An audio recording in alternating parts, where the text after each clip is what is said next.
हरतालिका तीज व्रत कथा। हे गौरी, पर्वतराज हिमालय पर स्थित गंगा के तट पर तुमने अपनी बाल्यावस्था में 12 वर्षों तक अधोमुखी होकर घोर तप किया था।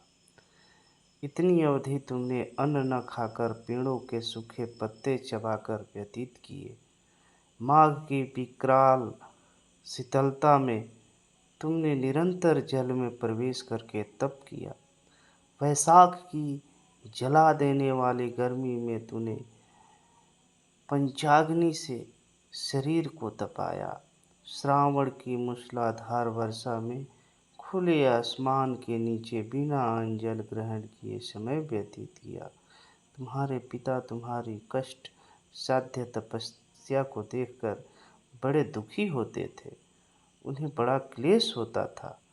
तब एक दिन तुम्हारी तपस्या तथा पिता के क्लेश को देखकर नारद जी तुम्हारे घर पधारे। तुम्हारे पिता ने हृदय से अतिथि सत्कार करके उनके आने का कारण पूछा। नारद जी ने कहा, गिरिराज, मैं भगवान विष्णु के भेजने पर यहाँ उपस्थित हुआ हूँ। आपकी कन्या ने बड़ा कठोर तप किया है।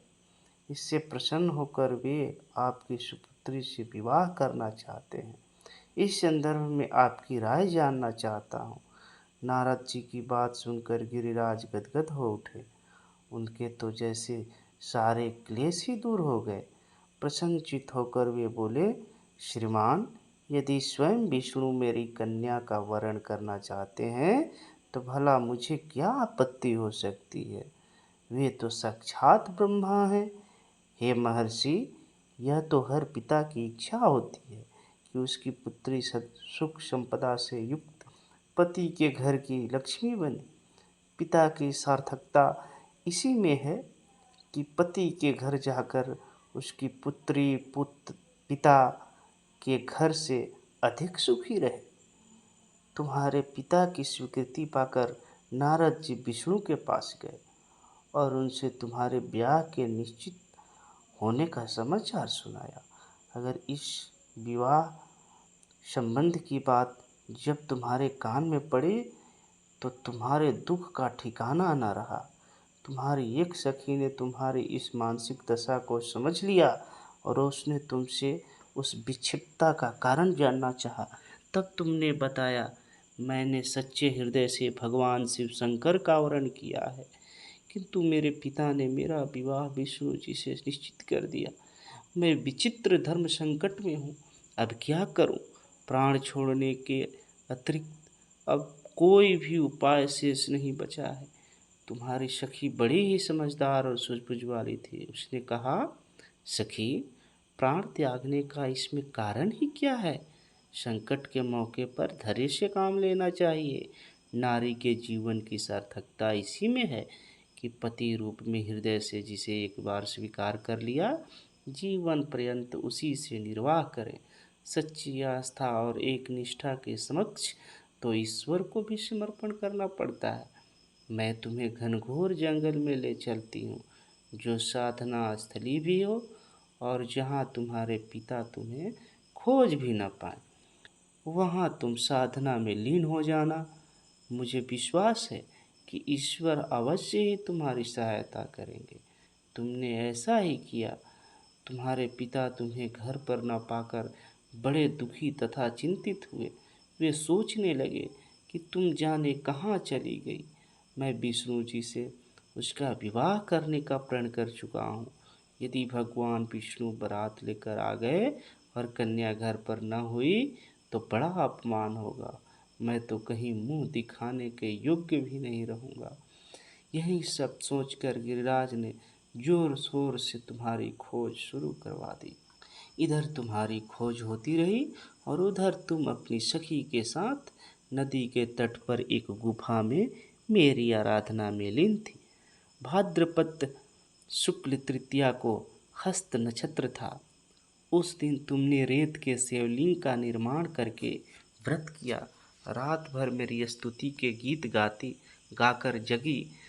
तुम्हारे इस कष्ट साध्य तपस्या के प्रभाव से मेरा आसन डोलने लगा। मेरी समाधि टूट गई। मैं तुरंत तुम्हारे समक्ष जा पहुँचा और तुम्हारी तपस्या से प्रसन्न होकर तुमसे वर मांगने के लिए कहा। तब अपनी तपस्या के फलस्वरूप मुझे अपने समक्ष पाकर तुमने कहा, मैं हृदय से आपको पति के रूप में वर्ण कर चुकी हूँ। यदि आप सचमुच मेरी तपस्या से प्रसन्न होकर आप यहाँ पधारे हैं, तो मुझे अपनी अर्धांगिनी के रूप में स्वीकार कर लीजिए। तब मैं तथास्तु कहकर कैलाश पर्वत पर लौट आया। प्रातः होते ही तुमने पूजा की समस्त सामग्री को नदी में प्रवाहित करके अपनी सहेली सहित व्रत का पारणा किया। उसी समय अपने मित्र बंधु व दरबारियों सहित गिरिराज तुम्हें खोजते खोजते वहां पहुँचे और तुम्हारी इस कष्ट असाध्य तपस्या का कारण तथा उद्देश्य पूछा। उस समय तुम्हारी दशा को देखकर गिरिराज अत्यंत दुखी हुए और पीड़ा के कारण उनकी आंखों से आंसू मड़ रहे थे। तुमने उनके आंसू पोंछते हुए विनम्र स्वर से कहा, पिताजी, मैंने अपने जीवन का अधिकांश समय कठोर तपस्या में बिताया है। मेरी इस तपस्या का उद्देश्य केवल यही था कि मैं महादेव को पति के रूप में पाना चाहती हूँ। आज मैं अपनी तपस्या की कसौटी पर खरी उतर चुकी हूँ। आप क्योंकि विष्णु जी से मेरा विवाह करने का निर्णय ले चुके थे, इसलिए मैं अपने आराध्य की खोज में घर छोड़कर चली आई। अब मैं आपके साथ इसी शर्त पर घर जाऊंगी कि आप मेरे विवाह विष्णु जी से न करके महादेव जी से करेंगे। गिरिराज मान गए और तुम्हें घर ले गए। कुछ समय के पश्चात शास्त्रोक्त विधि विधान पूर्वक उन्होंने हम दोनों को विवाह सूत्र में बांध दिया। हे पार्वती, भाद्रपद की शुक्ल तृतीया को तुमने मेरी आराधना करके जो व्रत किया था, उसी के फलस्वरूप मेरा तुमसे विवाह हो सका। इसका महत्व यह है कि मैं इस व्रत को करने वाली कुंवारियों को मनवांछित फल देता हूँ। इसलिए सौभाग्य की इच्छा करने वाली प्रत्येक युवती को यह व्रत पूरी एकनिष्ठा तथा आस्था से करनी चाहिए।